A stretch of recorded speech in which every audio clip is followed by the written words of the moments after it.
Welcome to this week's Harness Racing Alumni Show. I'm Freddie Hudson, and I'm here today with Trade Martin and Bob Marks. This week's Harness Racing Alumni Show is brought to you by the Meadowlands Racetrack. Visit playmeadowlands.com. Hunterton Farms, selling their consignment at the upcoming Harrisburg sale, November 3rd through the 7th. Visit huntertonfarm.com. October 12th is the last day to become a sponsor for the Bill O'Donnell Tribute. To become a sponsor, visit ustrots.com. The Harness Racing Alumni Show with your hosts, Freddie Hudson and Trade Martin. Joining us today is a sometimes Harness Racing Alumni host, Gordon Banks, and an international owner and breeder. Gordon, welcome back to the Harness Racing Alumni Show. Hey, Freddie, how are you? We're doing well. Gordon, you just returned from the Lexington sale. Any observations how the sale went? Yeah, I left early. I only stayed there for a couple of days at the sale, but it was pretty well attended. I thought maybe slightly fewer people than last year, at least on the outside ring. The internal sales pavilion was packed, especially the first day. Trotting prices are astronomical. It's as if the trotting industry is non-profit oriented in terms of the buyers. It's just they want a champion and they'll pay whatever they can get it. And it's really not it's an incredible market, just on fire. The pacing end is much more purchasable and the prices are more reasonable, sort of split between the 5 or 6 sires that everybody would expect to be at the top. But I think at the top end of the market, it's still very strong. The one thing that you do notice when you look at the results, though, is how it's really coalesced into 7 or 8 or 9 major buyers, all of whom are pretty elderly, and it makes you wonder what's going to happen in the next 5 or 10 years when those buyers stop buying. And I guess every generation wonders that. Usually somebody's come up, but I wonder this time if that'll happen. Did you notice any new buyers or any younger buyers there? I didn't, but I'm sure they were. I mean, but the major horses were bought by the major players that you would have expected to make the purchases, and they're all, 60 or 65 now is young. So many of them were in their 70s or 80s, and now that I'm getting older, I'm very sympathetic to that. But it still is a question mark for the industry going forward. Now they spent a lot of money at the Lexington sale. Is it possible that some of the buyers that would run out of money before the Harrisburg sale? Again, I don't think the top end buyers will, but the rest of the market might, because the prices on the 3rd and 4th days were across the board sort of a little light compared to what you would have expected and perhaps what the quality was, especially on the 4th day. So it's possible that you'll see, in the middle or lower end of the market, a little weakness at Harrisburg. That end of the market is weak anyway. Yeah, I saw some really nice horses sell on the 4th day that I thought they sold very cheap, especially some of the Walners and so forth. Yeah, they really did, and that does tell a story. I mean, but it was a strange. Lexington is always a little bit of a difficult and strange market, and it's harder to find horses that fall through. This year, there definitely were good buys there. Yeah, I saw. On the pacing end, though, not on the trotting end. Yeah, I saw Linda Toscano and Tony Alagna buying several on the last day, or the 4th day, I should say. Yes, and Chris Ryder and Noel Daly, and there were a lot of good buys in the last couple of days. And on the first day we had $1 million seller. Yes, that was. That's always nice for the business, but more than the $1 million sale, there was just so many that were 500,000 in that range and up, and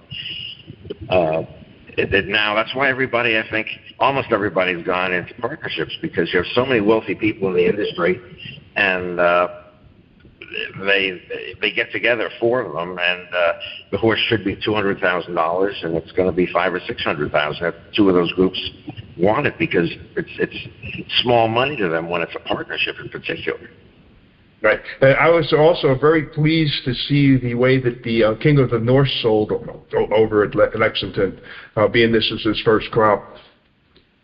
Yeah, they were strong. They were strong. But we're still tend to be a first crop industry. If the horse is well thought of, the first crop prices tend to be a little bit high as compared to, let's say, down under, where they don't generally buy first crop. They want to wait and see how the horse is hit. We're the opposite.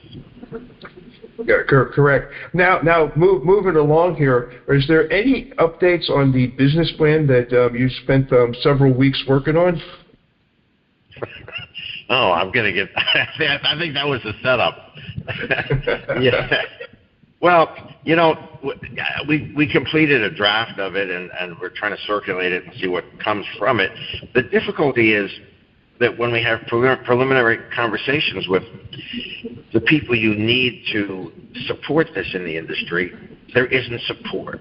The industry is blocked by leadership that doesn't want to get behind what is necessary to make this industry work. The USTA focuses on issues that don't relate to the future of the industry as it is now. I mean, they focus on HISA. They focus on various small initiatives. They don't focus on the major issue, which is we're an industry owned by racinos, by casinos, and they all want us to perish.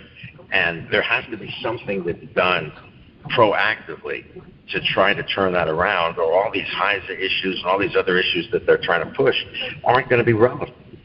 All these things are relevant only if you have a solid core to an industry. We don't have that, and there should be a committee formed by the USTA or by the industry that's going to specifically focus on the issue of decoupling and specifically focus on outreaching and trying to get specific protections in certain states. You may have possibilities with some tracks that are old to get them landmarked in a way that would save them. There's certainly ways to raise money in the industry, and I think outside the industry. The problem again is that you don't get cooperation from the key players where you need it. The thing that's frustrating is that you have an industry that is, and I don't mean to insult anyone, I'm speaking generally.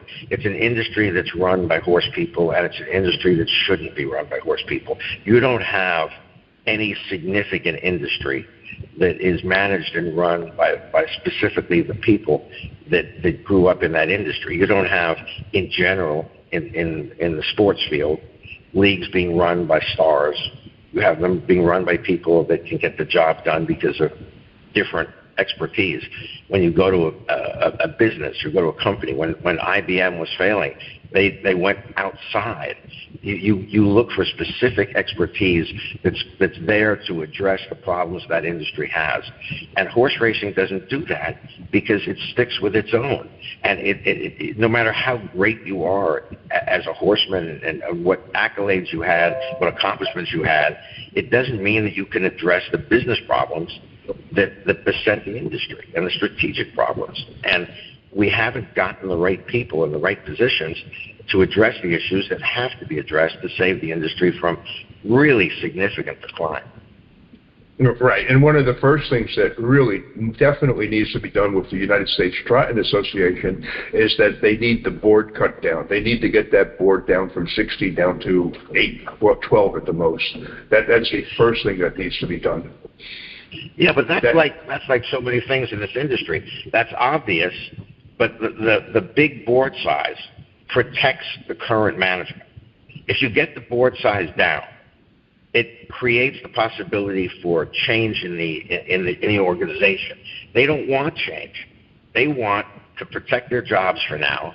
They want to have their internal power, and they recognize that if you're going to have to try to change management with a 60-member plus board that's split up into different years of re-election, that it's a massive and timely task.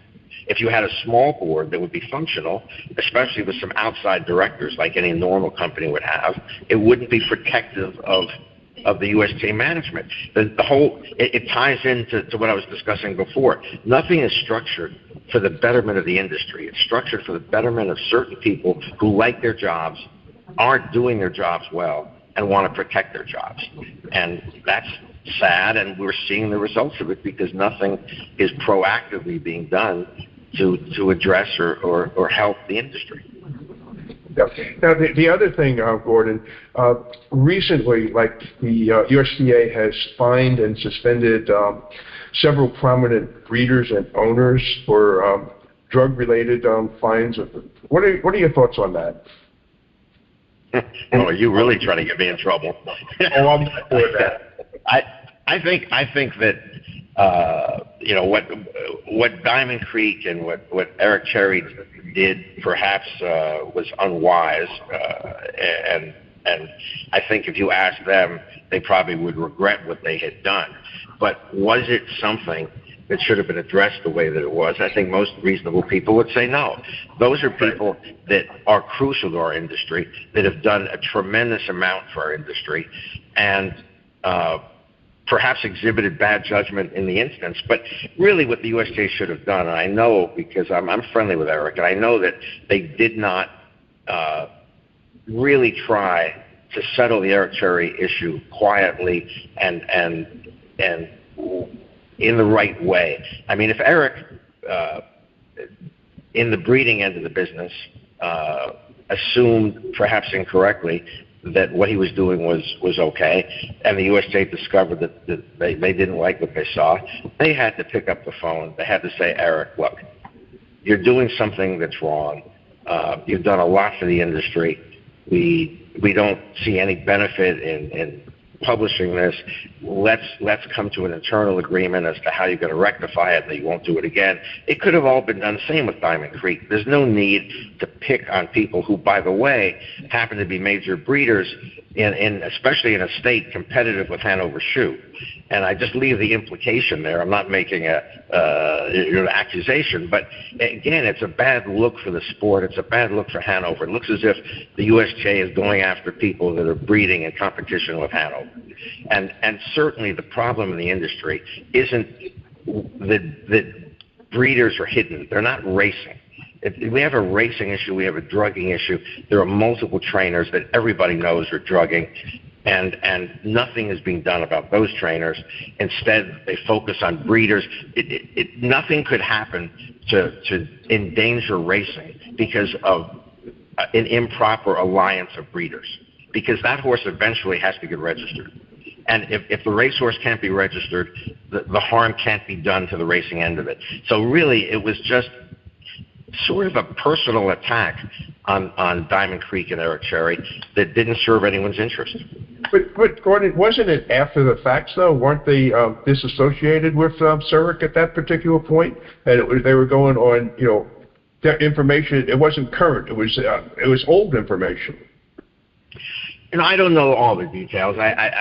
I don't know, who one trusts on these issues, but whether it was or not, it was wrong. And the other thing in particular with Eric Cherry's that was really wrong was that the USGA stalled the process, allowing themselves time to raise the penalty that would occur. There was a limitation on the penalty to $10,000, and the initial committee finding in the USGA was that there should be a fine of $10,000 or less, because that was what their guidelines were. By stalling, they enabled a change to the guidelines, and a month after they changed the guidelines, they came out with the over-the-top financial penalty to Eric Cherry, which they could easily have done at any point in time during the more than 1 year investigation that they had. It was just morally wrong. And I think from a legal perspective, it was challengeable. Eric doesn't want to create more waves, and he doesn't want to hurt the industry. I'm not sure if it were that I wouldn't have done something, because it was just wrong. You can't have a year and a half investigation under certain rules that are in place at the time, stretch the investigation out, and then change the rules and say, okay, now you've got to pay more. That's just basically fundamentally wrong. But, one of the other issues is, dealing with the broodmares. Everyone that I spoke to, they didn't know that an owner of a broodmare had to be licensed. Yeah, I think that's fair. I think that's why I think it would have been better to perhaps bring out the facts and use it as an example, but not a penalty, because it wasn't something really on the radar. If somebody is prevented from training or driving or owning a racehorse because of something that they did, it's not immediately obvious that they can't own a broodmare, because the block is to racing. The danger is to the perception and to the reality of the racing. Owning a broodmare does not impact that. So making a big public humiliation of major players because of something on the breeding end was unwise, unnecessary, and really achieved nothing. Okay, Gordon, this is my last question, though. My last question to get you into more trouble. Okay. I have no doubt. You have just been elected the Czar of harness racing. What is the first thing that you would do? Resign. I thought you might say go out and get drunk. But the first thing I would, honestly, the first thing I would do after resigning, I don't know. I would do everything I could to create a groundswell from the ground up. The industry needs to be unified. The reason it's not unified is because you have the wrong person at the top who feeds on the dissension within the industry. You have to bring the drivers, the trainers, the owners, the big owners, the small owners. You have to bring everybody in under the same tent, and not everyone's going to agree with each other or with what will end up being the direction. But everyone has to feel they have input, and there has to be an answer given when something they recommend isn't done. And it has to be a reasonable answer, not a political answer. And you have to cut down the board. You have to have accountability. You have to bring in people that can address the problems that you have, because you have problems in so many different fronts. So I think the first thing you have to do is exhibit and create leadership in the industry that can make it move. There's so many problems. It's great to see that the Red Mile is going to have the Breeders' Crown in 2027. All I can say is they better fix up the facility, because if the Red Mile needs, if it's going to house successfully the Breeders' Crown, they need to really do some work there to make it what it should be, and it easily could be. It's a showpiece facility, but it needs a lot of work to enable the grandstand and what they have to really shine the way that we would like. But there's so many things in the industry. I think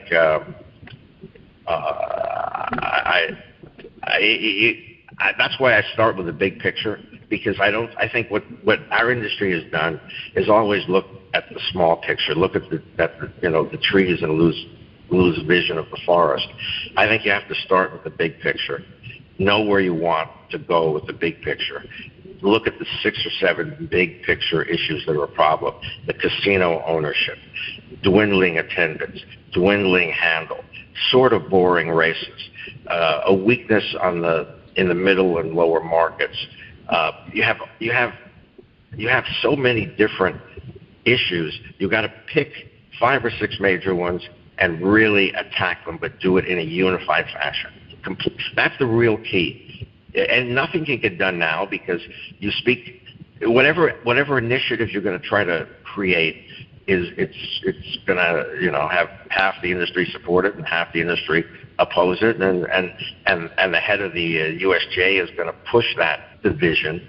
And that has to end if anything good is going to happen. All right. Anything else you want to torture me with? No. With that, I'll end the show. Gordon, I want to thank you so much for joining us today. Thank you. Okay. This week's Harness Racing Alumni Show is brought to you by the Meadowlands Racetrack. Visit playmeadowlands.com. Hunterton Farms. selling their consignment at the upcoming Harrisburg sale, November 3rd through the 7th. Visit HuntertonFarm.com. October 12th is the last day to become a sponsor for the Bill O'Donnell Tribute. To become a sponsor, visit ustrots.com. Okay, that's a wrap for this week's show. Thanks for listening, and please join us again next week. The Harness Racing Alumni Show